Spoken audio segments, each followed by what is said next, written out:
Igbo Area TV on Ndigbo. Well, Ohanaeze had this to say: Igbo leaders against Biafra, but they are also against Buhari. That's what Ohanaeze is saying. Let's look at it. As you can see, he said Igbo leaders are against Biafra. They don't want Biafra, but they're also against Buhari's government. And somebody will say, these are confused set of people. Ohanaeze Ndigbo worldwide. I think time has come, and we have started listening to the Igbo World Igbo Congress instead, because Ohanaeze these days, how can Ohanaeze come openly and say they are opposed to emergence of Biafra? And this is not even the Ohanaeze that is the first. You know, there are two factions now, and this is the faction which Isiguzoro left the other faction and joined this particular one. You understand? Now, Isiguzoro used to be the chairman of the junior Ohanaeze, who were ostracized by Nyanwodo. So rude shite, that is what I call them, rude people. Now, having been ostracized, he joined the other Ohanaeze, and now he became their spokesman, and is telling us he doesn't want Biafra openly. These guys are not afraid at all.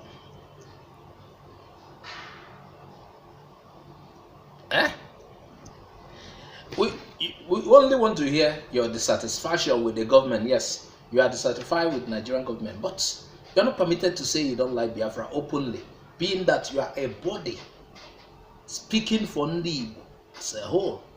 Who permits you? Meanwhile, Chief Raf Azuko said Igbos are agitating, clamoring for Biafra because they have been intimidated. They are excluded in certain things that happens in Nigeria. They are being harassed by those in power. That is what he said is causing the agitation.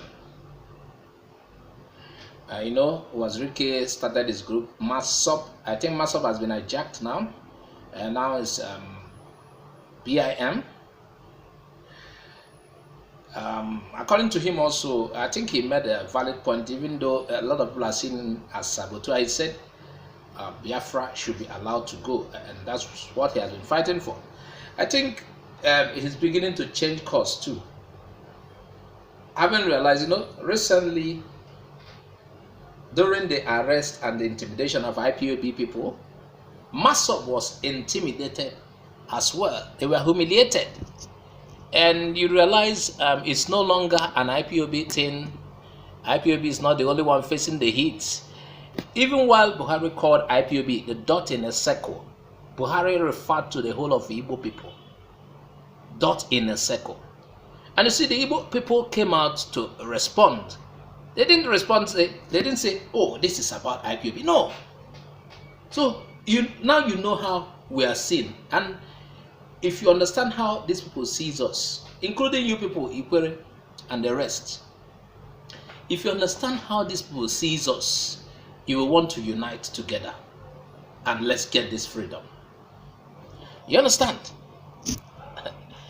These people don't see you the way you think, just like white people.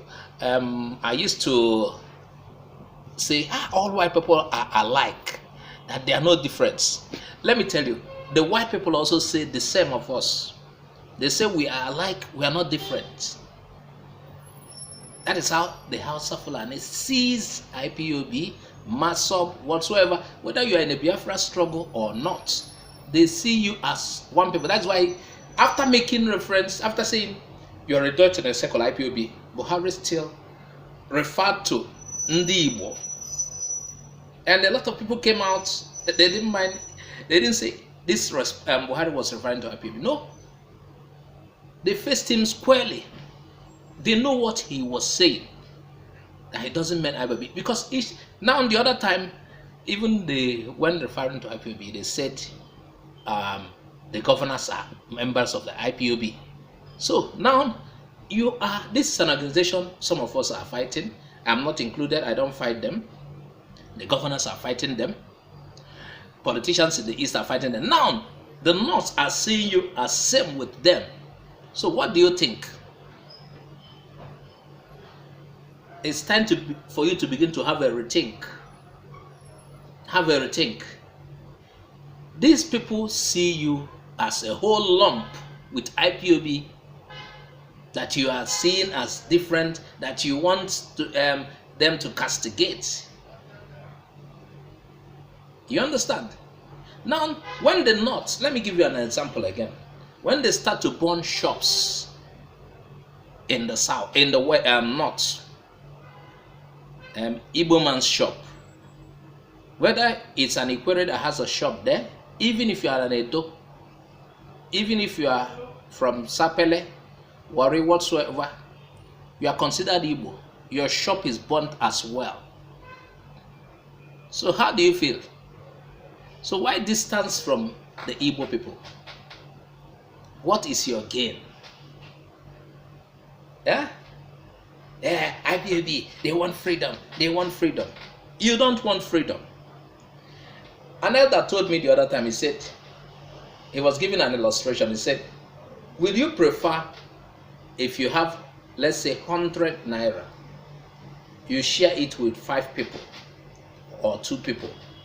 5 people, or would you rather would you want to share it with 1,000 people? Which one do you take? That is same case. That is what we are seeing now. Owazurike is, I don't know, some of the time I don't know whether people are, some of our guys take weed before they come out. Recently, IPOB, while the government was hounding IPOB people, rounding up, arresting them, they didn't ask if you are IPOB or not. Masob felt it. The whole Igbo people felt it. So why are we fighting ourselves? Because these guys see you as the same. So this understanding should guide you. Buhari sees you as the same. The northern politicians see our southern politicians, the whole of Igbo people, as the same. They see you as IPOBians. And that is why, okay, let me give you another instance. They are saying Igbo people may not be allowed to rule Nigeria 2023, which is, there is an idea that Igbo people should be given the 2023 slots to have opportunity to rule. But they are telling you Igbo people should not be given that chance. Why? Because they are agitating for Biafra. It's not only IPOB that is agitating for Biafra. They consider you as a whole lump. So who are we deceiving? Who are we deceiving? Why not we come together and say, no, this is what we want? Because I realize that since after the Biafran War, we have never had collective voices. We have never spoken as one. We want to be subservient. When somebody says we want freedom, others say we don't want freedom. Is this how the country is supposed to be? Should we continue to go to Lagos as the main seaport while we have other navigable waters? Why is Calabar not dredged? Why will One accept only some kind of vessel, not like Lagos? Why? Meanwhile, the same federal government went to Ibadan to build dry ports. So what are we saying? What are we saying?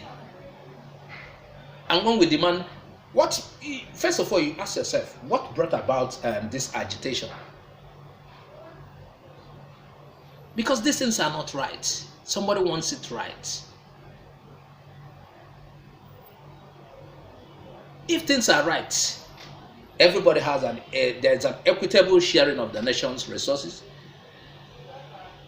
Things are done on merit and not this quota system nonsense. Why will people agitate? In a country they call your own, you don't feel number one citizen. And people from outside will come and be taking lead. Not just taking lead. These days they want to have your land, they want to get you killed. And somebody said no. And you said he's not registered. And he said his no is not registered. His own no is not registered. What kind of registration do you want? And you allow, they prescribe that body. Now, the whole of us are feeling the pains. Anyway, let me leave viewers to contribute on this matter. Owazirike, I don't know whether he has come to his senses, he's beginning to realize, or maybe because it touched MASSOB this time. But viewers, add your comment, tell us what you think. Please subscribe to our channel if you haven't. Click on the bell icon to get our updates. If you also want to give us a call, our numbers are on the screen. Bye for now.